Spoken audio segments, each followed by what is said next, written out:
नमस्कार। हिंदी स्पेशल में आपका स्वागत है। आज हम लोग हिंदी व्याकरण में विशेषण भाग 2 पढ़ेंगे। विशेषण भाग 1 में हम लोगों ने पढ़ा विशेषण क्या होता है, विशेषण विशेष से क्या होता है, विशेषण और विशेष में अंतर क्या है, प्रविशेषण क्या है, इन सारी चीज़ों के बारे में हमने विशेषण भाग 1 में पढ़ा। आज विशेषण भाग 2 में हम लोग विशेषण के भेद के बारे में जानते हैं। तो विशेषण के जो भेद होते हैं वो 4 होते हैं। विशेषण के कुल 4 भेद हैं, जिसमें पहला है गुणवाचक विशेषण, संकेतवाचक विशेषण, परिमाणवाचक विशेषण, संख्यावाचक विशेषण।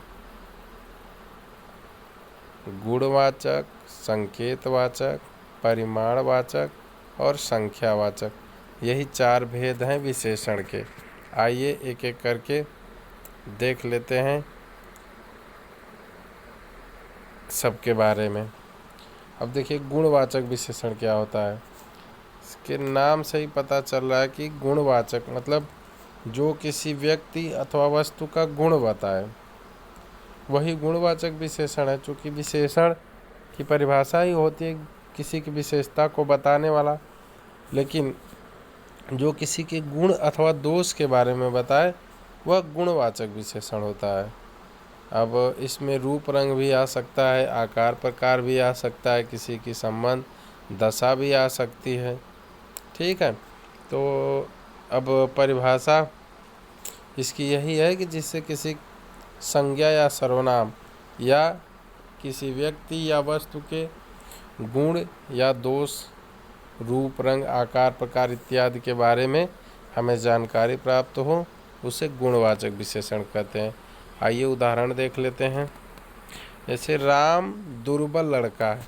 अब राम दुर्बल लड़का है तो इसकी विशेषता क्या है? दुर्बलता।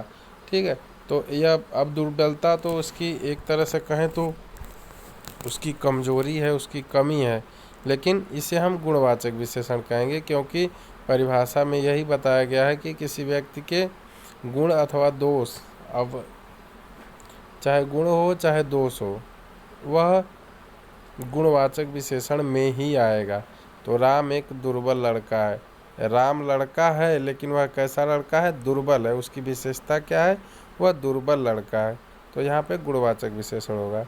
अब श्याम तेज लड़का है। यहाँ पे देखिए श्याम तेज लड़का है।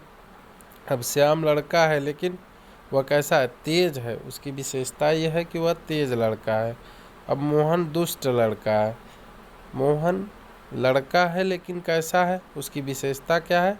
वह दुष्ट लड़का है। तो इन तीनों उदाहरण में गुणवाचक विशेषण होगा, क्योंकि यह उनके गुणों के बारे में बताया जा रहा है। अब इसका अगला भाग हम लोग अगले भाग में पढ़ेंगे। अब आज के लिए इतना ही। नमस्कार।